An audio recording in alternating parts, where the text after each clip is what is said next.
What if someone doesn't know the difference between a synopsis versus a treatment? I think a synopsis versus a treatment, a good answer at least that I can give in what I see it as, a synopsis is usually a paragraph or two, 1,000 words or less is it's going to tell me what this is. Now, a treatment usually is going to have a log line. It's going to have what the tonality is. It's going to have the purpose. It's going to have the message.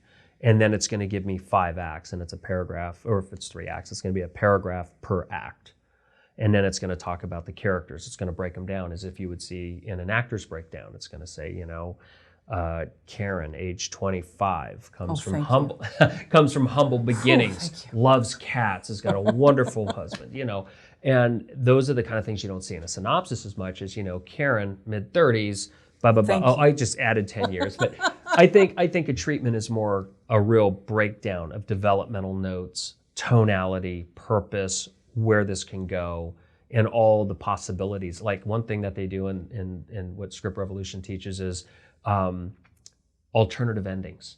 I always like when they break something down for me, and I've got the 5 acts, I've got the tonality, I've got the this and that, and then all of a sudden it says alternative endings, and it says this first, what we went with, and then it gives 4 or 5 alternative endings that are completely different that still fit, and why you could or couldn't use them. It's just really, to me, it's really fleshing out your story as a writer and giving people different perspectives of how it could go. We've all heard about alternative endings and seen the fun DVD bonuses where this movie had 3 different endings. Like I understand Castaway had 3 different endings that they shot.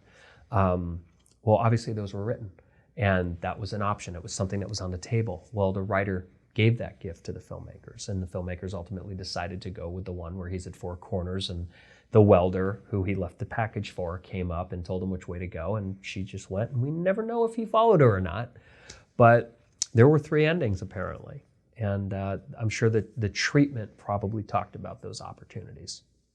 Do you think you've run out of ideas? You said just, as time's gone on, just you've told so many stories and you've made so many films and things.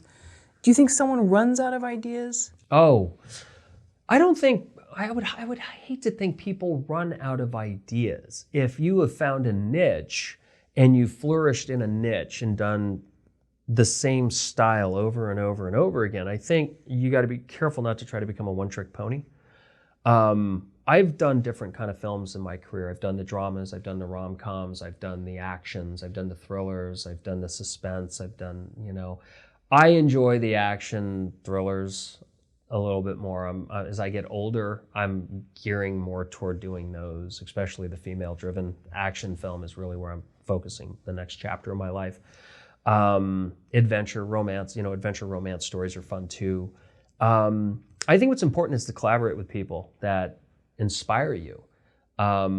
I don't write anymore, but I know I'm good at ideas. And I know that from the writers that I collaborate with. They said, oh no, you've given me something, I can run with this. And that's all I'm responsible of. Is all I can say is, hey, here's a story I want to tell. Does that do anything for you? And they either catch the vision or they don't. I think every story's been told. It's how we tell it that makes it fresh, right? I mean, everybody's seen mob movies, everybody's seen action movies, everybody's seen, the Harry Met Sally knockoffs and the Scream knockoffs. I mean, it's all been done. What twist are you going to put in there? What originality or flair what wrinkle are you going to put in the story that's going to make audiences engage and not feel that they've seen this over and over again? I think that's important.